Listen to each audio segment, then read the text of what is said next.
E-tolls back in Gauteng. As of April 12, 2024, the controversial e-toll system in Gauteng, South Africa, was officially deactivated, marking the end of electronic toll collection on the province's freeways. This decision followed years of public opposition and non-compliance, with many motorists refusing to pay the tolls. The Gauteng Provincial Government and the National Treasury agreed to cover the outstanding debt incurred from the Gauteng Freeway Improvement Project, GFIP, with the provincial government committing 4.1 billion rand towards the maintenance backlog of GFIP roads. The gantries were switched off at midnight on April 11, 2024, effectively ending the e-toll system.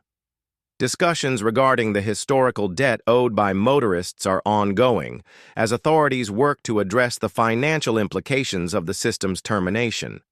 5, 4, 3, 2.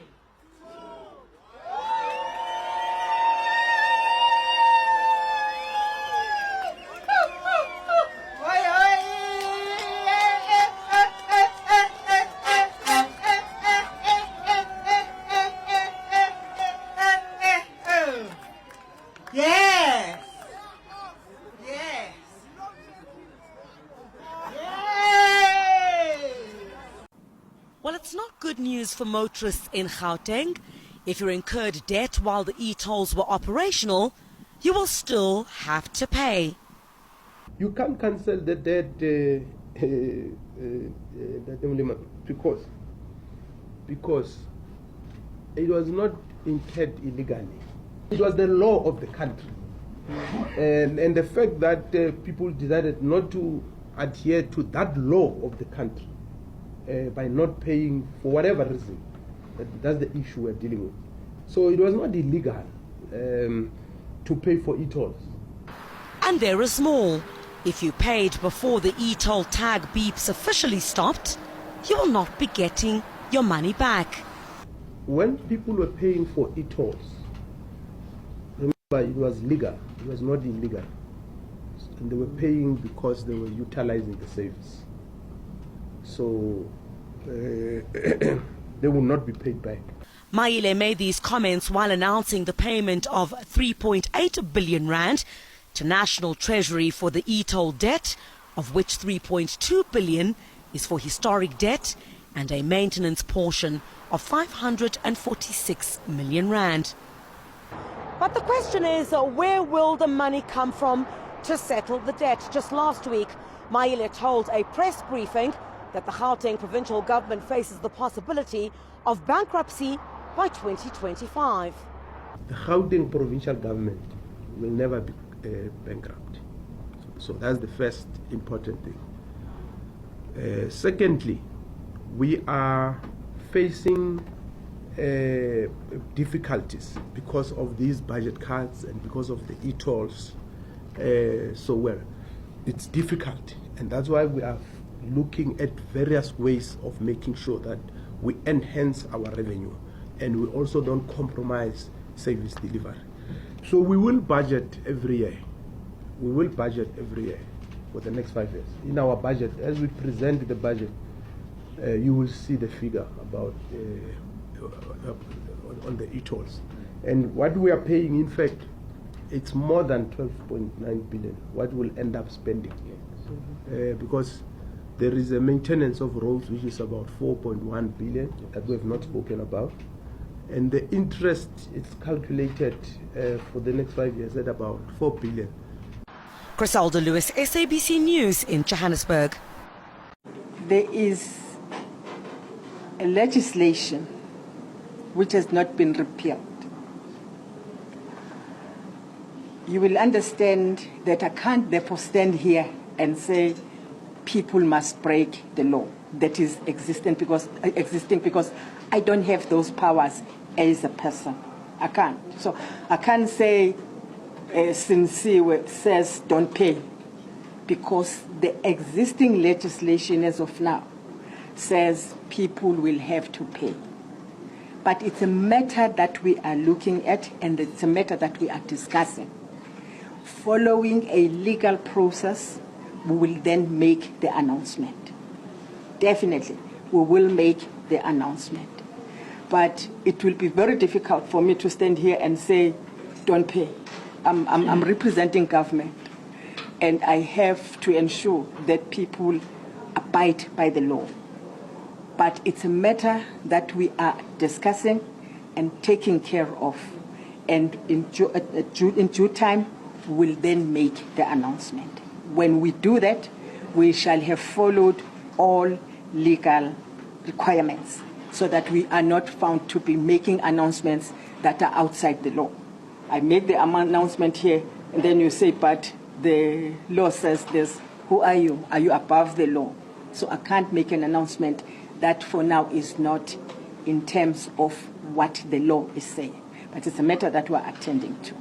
Until such time that we make that announcement, the law applies. Okay? Hello, how are you? My name is Nogwazi Kumbisa from the Y News Desk. I come bearing a bag of mixed news.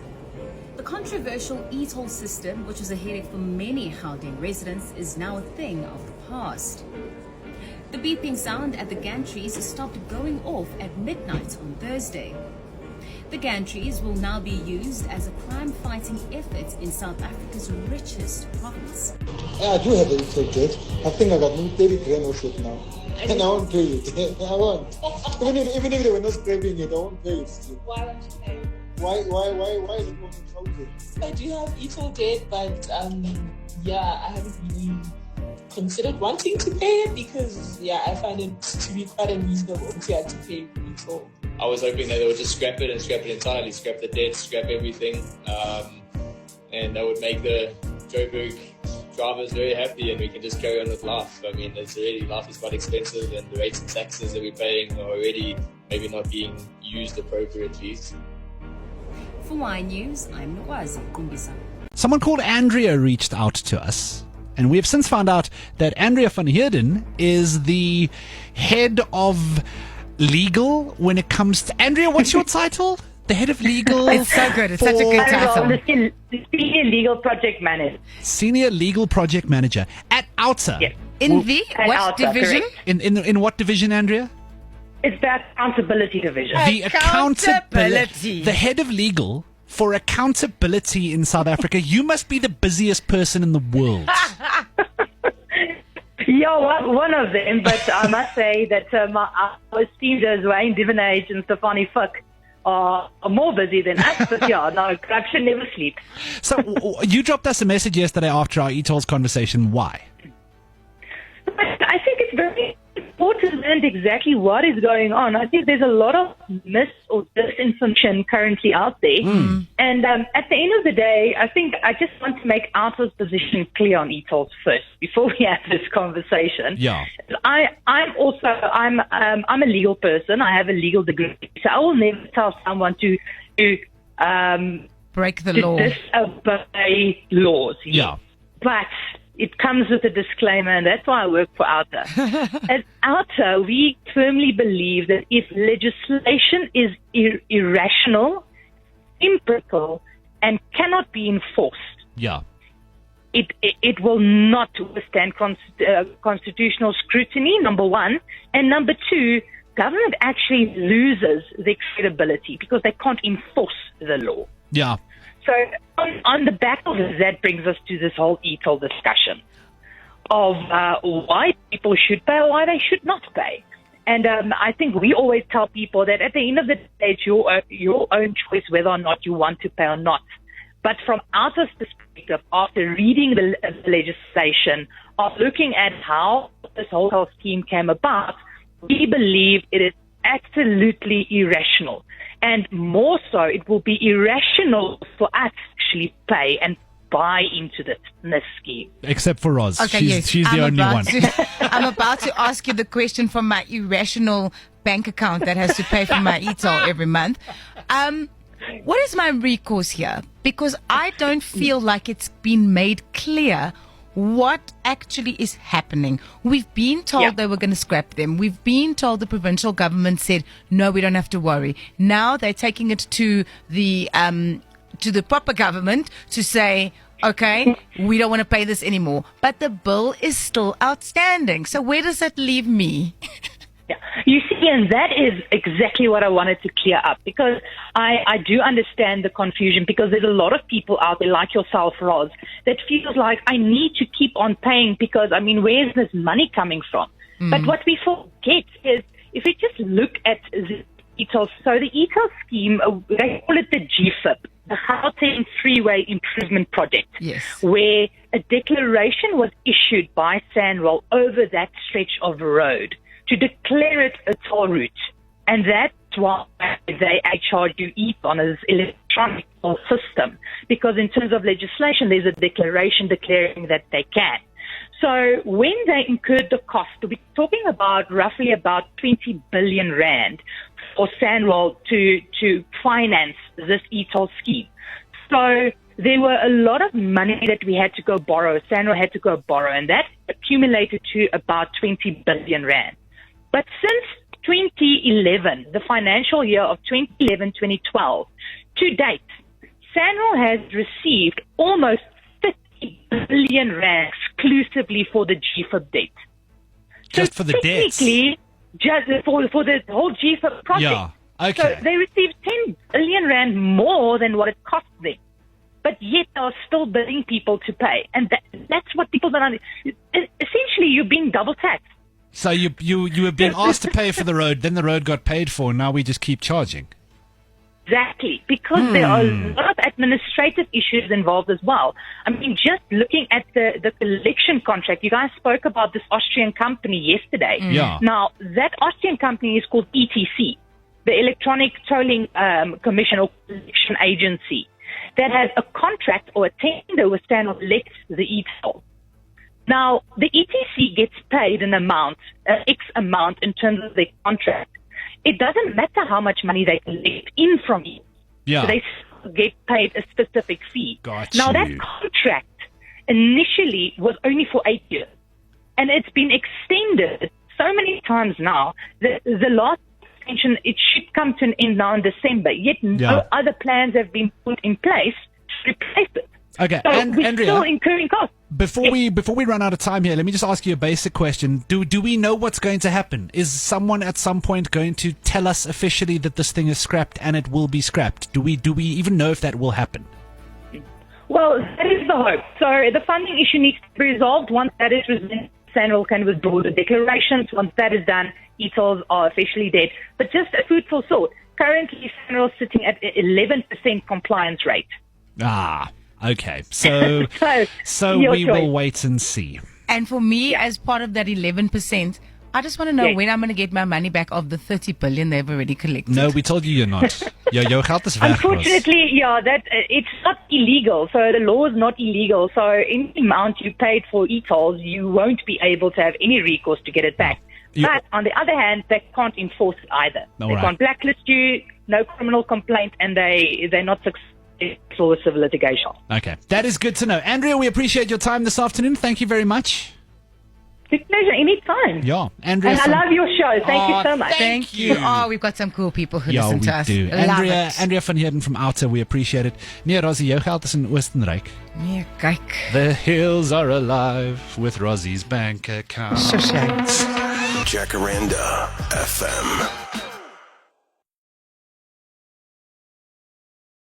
So let's be sure about the end of e-tolls. I don't think there's one person or one organization for that matter that can claim that this was their victory. This victory was the people's victory. It was about millions of people understanding their power and standing up to defy a very bad policy that was brought in by your government.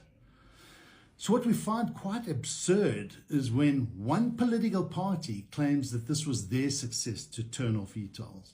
I mean, isn't that crazy? The very same people who switched it on, who fought hard from national to provincial level to their roads agencies, fought hard to force this down our throats with all their arguments and threats and coercive strategies. And now that the people have forced them to turn the scheme off, they're claiming that it was their decision. I mean, that is absolutely crazy. And then on the same breath, they say, oh, but please still pay your outstanding debt. But that's the very reason why we fought this issue. So you do not owe SANRAL any money for outstanding e-toll debt. And if you're ever summoned to do so through a court of law, through the legal processes, contact ARTA and we will fight this issue for you and we'll continue to fight it.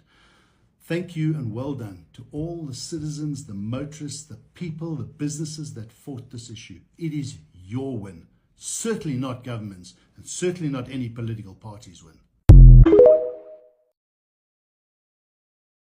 It seems like the day is finally here, the end of an era. Gauteng government is finally going to scrap e-toll and they're going to seek to settle the SANRAL debt. Hey, it's about damn time. I was wondering when this would happen, but I'm so glad that it's finally about to happen. So the Gauteng government has approached financial institutions to seek ways and means to settle the e-toll debt. The Gauteng government has agreed to pay 30% of SANRAL's debt and that the national government is going to pay the remaining 70%. The e-toll gantry lights and cameras will still remain in place, but they're going to be used for law enforcement purposes. SANRAL's debt has accumulated to about 40 billion rand. That's a lot of money. There's also a maintenance backlog of about 4.1 billion rand. All I know is that this fight hasn't been a fight that we've been fighting by ourselves. There's been many civil society organizations like AUTA and COSATU who've been saying they ain't trying for citizens of South Africa to be paying for e-tolls. Well, that battle's been finally won. The date for e-tolling to end will be the 31st of March 2024. All I know is I don't have to be paying anything. I am grateful. If you incurred debt while the e-tolls were operational, you will still have to pay. You can't cancel the debt because it was not incurred illegally. It was the law of the country. And the fact that people decided not to adhere to that law of the country by not paying for whatever reason, that's the issue we're dealing with. So it was not illegal. And there is more. If you paid before the e-toll tag beeps officially stopped, you will not be getting your money back. When people were paying for e-tolls, remember it was legal, it was not illegal. And they were paying because they were utilizing the service. So they will not be paid back.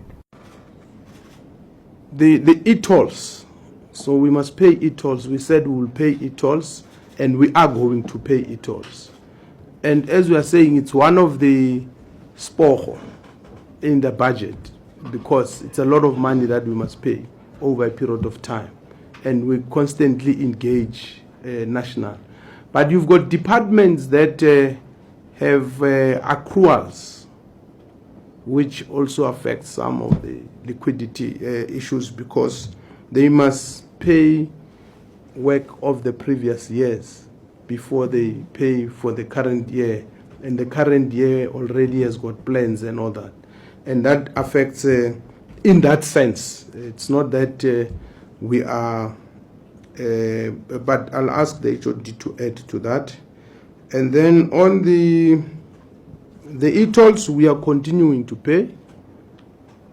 We are continuing to pay. We will be paying our next installment in June. We're just talking to National to look at how those tranches move. In fact, in the in the allocation, we've put some money for that. And then